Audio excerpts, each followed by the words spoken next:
He performed in space, entertaining millions back on Earth. Ground control to Major Tom. Now, talented astronaut Chris Hadfield returns to the Rocket Ranch. It's one of my favorite places on Earth. But he wants us to go back to the moon. We are at the moment in history right now where our technology is good enough that we can start to settle the moon. And we're going to Mars. But Chris cares about why we want to go. If it's just as a stunt, if it's just to show that we can, then it's a race. And when the tape breaks across the first person's chest to do it, the race is over. And why would you ever go again? Chris Hadfield is talking and performing. And I will love you now and always to the stars above. Next, Rainbow on the Rocket Ranch. BGS Program Chief Engineer, verify no constraints to launch. 3, 2, 1, and liftoff. Welcome to space. Astronaut Chris Hadfield flew to space 3 times and was the first Canadian to walk in space. His cover of David Bowie's Space Oddity that he recorded on the International Space Station has over 47 million views. And as you're about to hear, he's given a lot of thought to the future of space exploration and what it could mean for all of us. We begin with his impressive resume. Chris Hadfield, a retired Canadian astronaut, engineer. You were a fighter pilot with the Royal Canadian Air Force. You're also the first Canadian to make a spacewalk, and you flew on 2 space shuttle missions, and you were the commander of the International Space Station. Chris Hadfield, thank you so much for taking the time to join us today. My pleasure. I was also a test pilot with the U.S. Air Force and the U.S. Navy. Very good. Yeah. And that helps a lot. It does, yeah. In the career of the astronaut. Every space flight is immensely dangerous, and still testing all of the equipment. And my first space shuttle flight, the risk was very high. Even by the time I flew the 3rd time, of course, risks are still high. So yeah, it's good to have people with an operational background. So as you say, engineer and fighter pilot, but also test piloting. You just arrived here at the Kennedy Space Center. What's it like for you as you came back here to the Rocket Ranch, the place where, and I didn't want to use a pun, but really the space portion of your career took off? Yeah, this is one of the real special places on Earth. It's a spaceport, a seaport, or there didn't used to be airports, Airports are kind of a new invention that's only really 100 years old, but spaceport is even newer than that. This is one of the places where we leave Earth and come back again, and that's new. So to me, there's a great aura about it as well. And plus, I left Earth twice here, and I worked here for a lot of years. So it's one of my favorite places on Earth. So I'm really pleased to be here with you today. We're glad to have you. Chris, what are your thoughts about the commercialization of space, particularly near Earth orbit? Well, space has always been commercial. There's sort of a weird misnomer that people forget the shuttle was built by a commercial company, Rockwell, and the lunar lander that Neil Armstrong and Buzz Aldrin stepped out of was built by Grumman. And, it's not like NASA is an aerospace builder to a large degree. But so that hasn't changed as much as we think. We're kind of fascinated by it. But, Northrop and Grumman and Boeing and Hughes, those were all people, just like now with Bezos and Musk. They're just brilliant, hardworking engineers with an incredible work ethic and a really bizarre vision that allows us to do stuff we could never do before. So I think it's a pretty exciting time. It's a continuation of a lot of exciting times in the past, but to have had a break in between our ability to launch people from the United States, just like we did after Mercury and Gemini and after Apollo. We've had a long break after the shuttle, and I'm really looking forward to these new vehicles, the one built by Boeing and the one built by SpaceX. They're really advanced compared to the shuttle. The shuttle was such a primitive beast to fly, and the evolution has pushed them into a shape that is quite different. I think we're finally learning what spaceships should actually look like. If you look back 100 years ago at flight, airplanes looked like all kinds of weird things. 3 wings, 2 wings, a tail in front, tail in the back. We were just trying to figure out how should airplanes look. Now it's pretty well decided what's the most efficient design. And that's where we're getting now with spaceships as well, especially ones that leave and return to Earth. This will allow, of course, NASA to focus more on deep space exploration. Do you think that there's a lot of debate about this, a commercial market out on the moon? Do you foresee that as an astronaut that has spent a lot of time in space and thinking about these things? So I'm the chair of the board of a space company foundation called Open Lunar. And Open Lunar's whole reason to exist is the fact that we are at the moment in history right now where our technology is good enough that we can start to settle the moon. And it sounds crazy, right? It sounds like, that's nuts. And why would anybody go to the moon? We forget the very first person to stand at the South Pole was in 1911.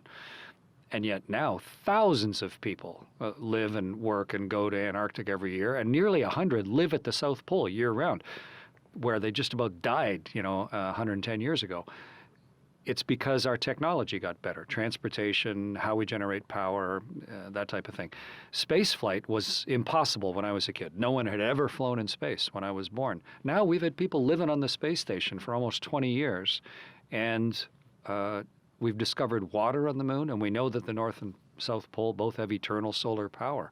So if you've got power and water, then how is it any different than being anywhere else? It's just a matter of whether your habitat is good enough. So I think it's pretty exciting time. And as we start to settle the moon, just like anywhere, there will be lots of things that make a profit and lots of things that don't. And part of it's going to be borne by governments, putting the federal road system across, or the rail system, or all the power, or a lot of the infrastructure that needs to be built. That's the role of large entities. But there's always, just like building a space shuttle or building a Boeing vehicle or a SpaceX vehicle, there's private entities involved.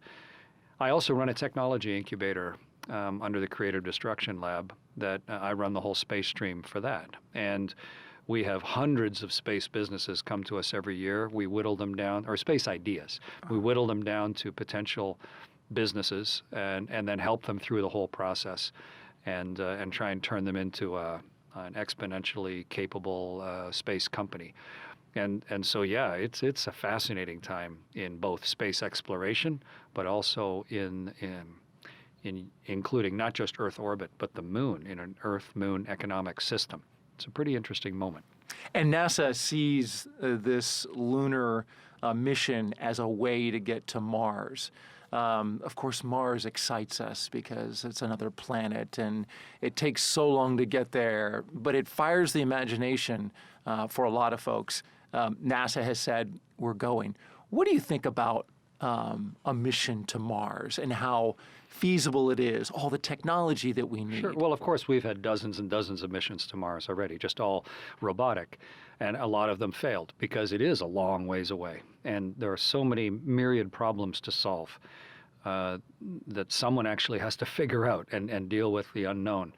And eventually, of course, we'll have people on Mars. Just, you don't have to go very far back in history to just change your line of impossible. It was impossible to sail the Atlantic for a long time, for hundreds of thousands of years. And then we figured out how. Now you cross the Atlantic and all you're worried about is whether you've seen these movies before or not, We've made it so easy. So is the technology good enough now that we can start thinking about not just sending robots and risking robots to Mars, but sending people? And I don't think our technology is quite there yet. Our engines are very primitive. It's almost like trying to row to Australia right now. You could maybe do it. There are people that row the Atlantic, but it's hard and dangerous and not particularly elegant and not the long-term solution. So I think the way we're going about it makes a lot of sense. Sort out the technology, build a space station, have people live there for a generation, learn how we support something that's close to Earth. Then do the same thing on the moon, 3 days away. We're going to have to push a lot of technologies to allow people to thrive orbiting the moon and on the surface of the moon. But once we figured that out, then see if that's the moment where now, hey, you know what, we can put all this stuff together and have a safe and worthwhile plan to go to Mars. But you also have to answer the question, why? That's the great question. Yeah, why would we go to Mars? Yeah. If it's just as a stunt, If it's just to show that we can, then it's a race. And when the tape breaks across the first person's chest to do it, the race is over. And why would you ever go again? You've already shown that you can. And that's sort of what happened in the Apollo program. It was a proxy for the Cold War. Kennedy was coming out of the Bay of Pigs problems and trying to be a very effective and far-thinking president, and had all sorts of opposition. But it was a race, and the United States won, but it led to a great crash of spaceflight afterwards for a long time because it was a race that ended. And I think people confuse exploration and entertainment sometimes. And sometimes they overlap, but the purpose of exploration is not just entertainment. It's trying to scientifically understand the rest of the universe and how everything works, what dark matter is, and where did life come from, and what is the future of the planet Earth, and can we learn from other planetary systems. So that will always be one of the drivers. Going to Mars just as an entertainment event, I think, is self-defeating and doomed. So I think the logical progression of what we're doing is actually what's going to prevail. We're going to continue to live on space station for another decade or so. We are going to set up temporary and then permanent habitation on the moon, where the moon just becomes another place that people live, just like, I don't know, Maine or Alaska or Antarctica or the 11 million people a day that are on board an airliner in an extremely hostile environment. It'll just be a place, so long as the moon becomes self-sufficient, you can go there like anywhere. Would you want to live on the moon? Sure, I'd love to live on the moon. Why not? Some people say Earth just is the most incredibly beautiful place. Well, some people say that their hometown is the most incredible place, or their house, or their living room, or their backyard. And for them, that's right, and that's fine. But it's not the only place. And life is kind of what you make of it, given the environment that you're in. I've lived in many places around the world and been around the world 2,600 times. I would love the opportunity to be part of the team that is settling the moon, try and make that part of the human experience. We know virtually nothing of what's under the surface of the moon. It's all sort of hypothesis. We have no idea what mineral resources there are on the moon. It's larger than Africa from a surface area, and we know nothing about it except we've looked from a distance. Imagine if we just discovered a whole continent bigger than Africa that nobody was living on, and what are we going to do next? That's kind of where we are with the moon, and the fact that our technology now allows us to not just briefly visit like the Apollo astronauts so bravely did, but actually start living there. To me, it's a great moment. And a lot of people are fascinated with Mars as well, and we'll get there eventually. But there's a bunch of stepping stones between here and there before we go to Mars, and to me, that's where the real interest is, in each one of those stepping stones. Do you think there's some life on Mars, ancient microbial life, that we might discover? I work a little bit with the Breakthrough Initiative, which is looking to try and find life somewhere besides Earth. I think that's a really fascinating question. We don't know the answer to it. I mean, people imagine that they see little green aliens all the time. You see something in the sky you don't understand, and people, it's a UFO, and that's fun and entertaining. But the reality is we have never seen life anywhere except Earth. But we're looking, and our big telescopes have seen thousands and thousands of planets around other stars, so much so that now we know how many planets there are in the universe, roughly, to an order of magnitude. And it's like 1 in 28 zeros. The number is so unbelievably huge of the number of planets that exist that it would be really surprising if life only existed on Earth. It would make no sense at all statistically, especially since we know that life has been on Earth continuously for 4 billion years. Not advanced life, not complicated life, not thinking sentient life, but so I'm personally confident that when our sensors and detectors get good enough, we will find life somewhere besides Earth. But until we find it, no one knows. But will we find it in our own solar system, on Mars? Maybe. Mars was a lot like Earth 4 billion years ago when life developed on Earth.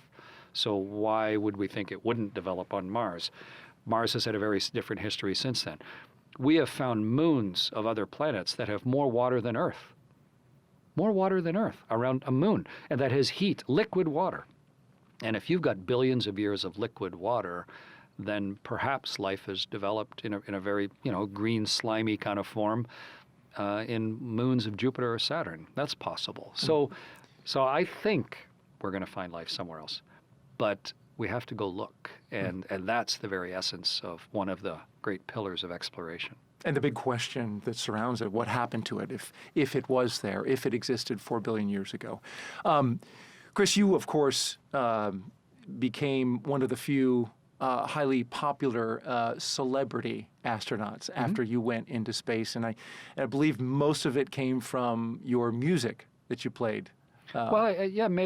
People forget it. My first space flight, I was, on the cover of Time magazine and back in the 90s. But you're right. People don't really understand space flight. I'm fascinated by it. I have been since I was a kid. But for a lot of people, it's just another thing in the news and interesting. And so, if you were commanding a spaceship, apart from doing all the work, how would you share the experience with people? I'd tell everybody I could. But how? When my first flight, there was no social media and the internet was still in its infancy. So a very limited megaphone to talk through or telephone wire. But by the time I flew in space the third time, we had not just Facebook, but Twitter and a way to digitally record. On my first flight, it was all film. It's very hard to share a picture if it's just on film.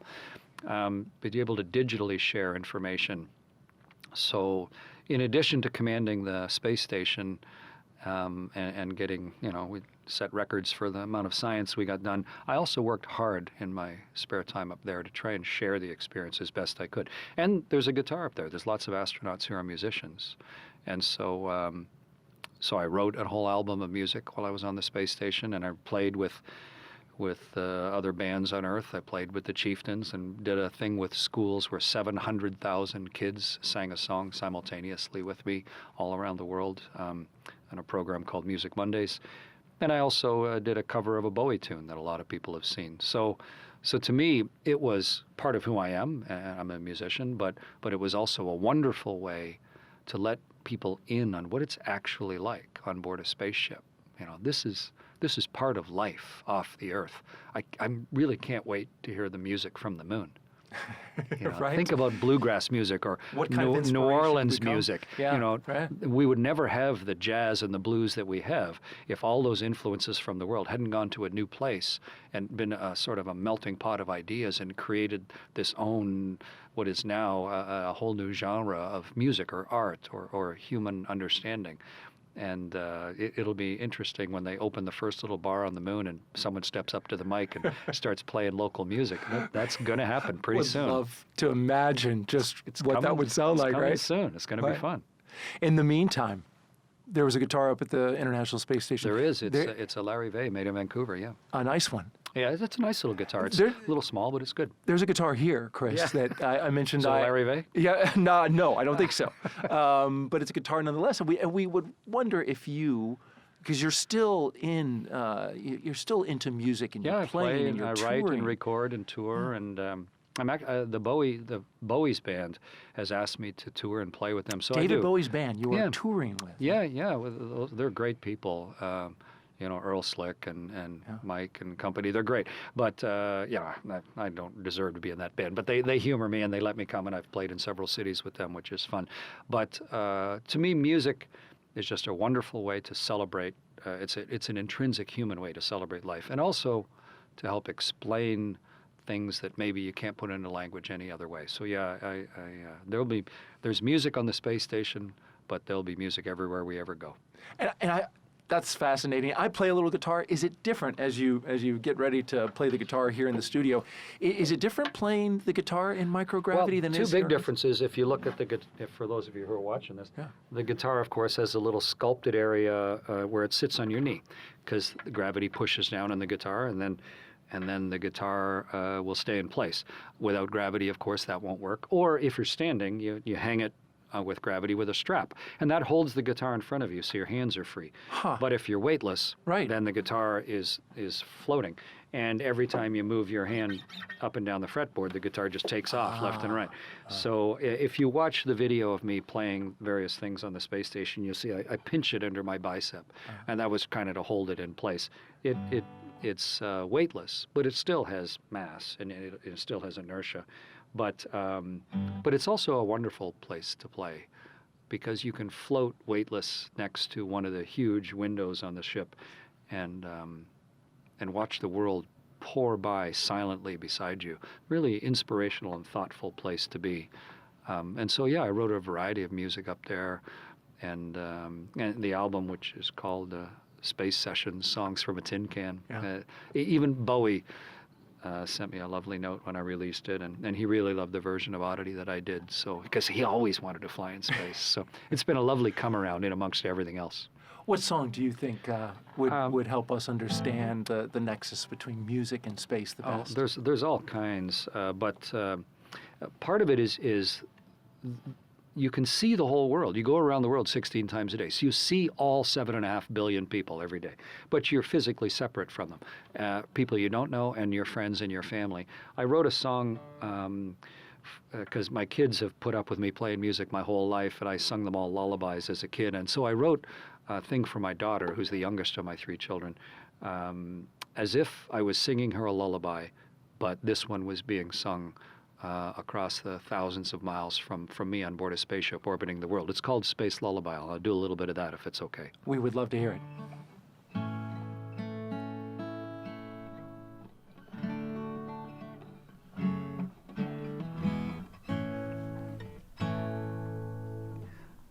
Just picture me both sitting on the foot of her bed, singing this song, or floating weightless by the window, looking back across my lifetime of memories of sitting on the foot of her bed. And this is Space Lullaby. Darkness falls, a favorite blanket that surrounds us all.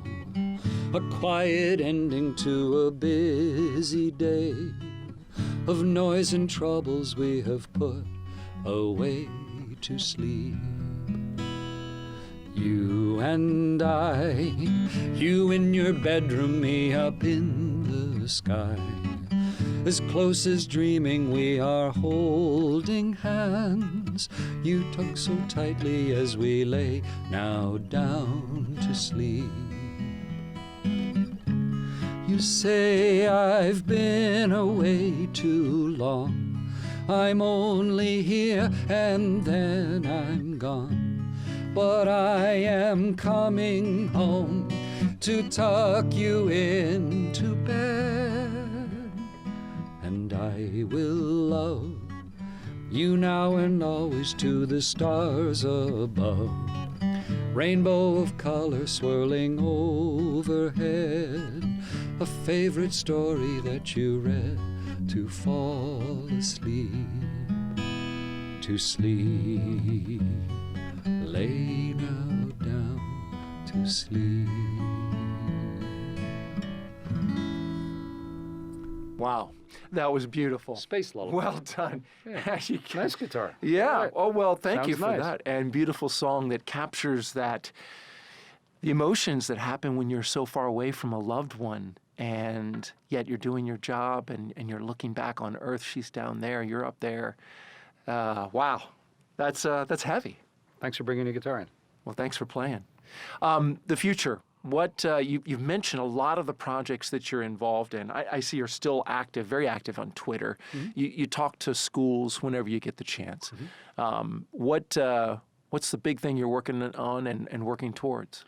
Yeah, I teach at university. I'm a professor, but I also use Skype. As soon as Skype was invented, I thought, wow, I can just sit in a classroom with kids with no overhead, like they'll just type and we can have a chat.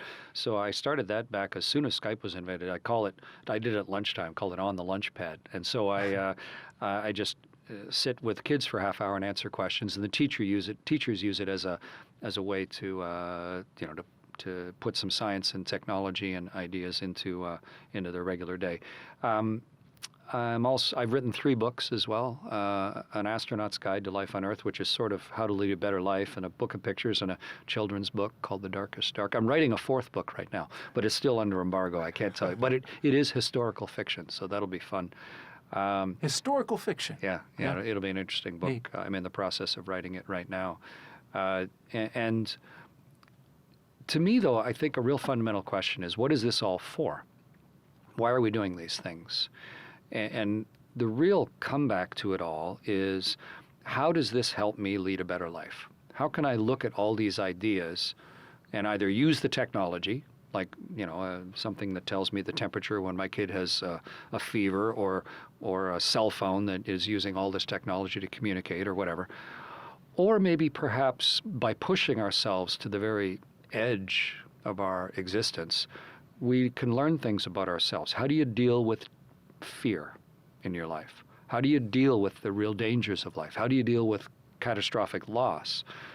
How do we as individuals get outside the little confines of our normal life and be ready for the real broad complexities and richnesses of life? And when you push people right to the limit, sometimes that's where you experiment not just with the hardware, but with humanity itself.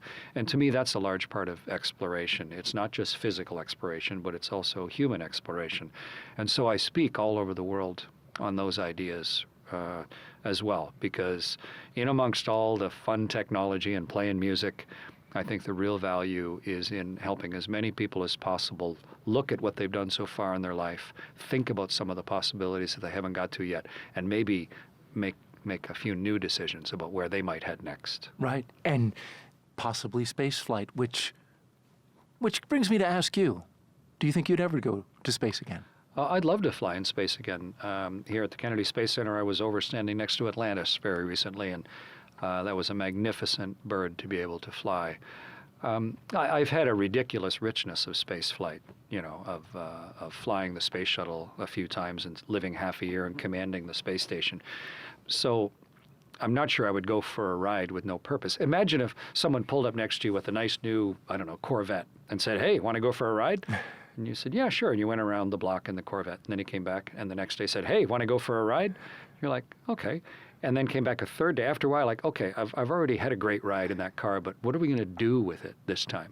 And that's sort of where I am in space flight, is what would be the purpose of it? The ride itself is titillating, but what are we going for?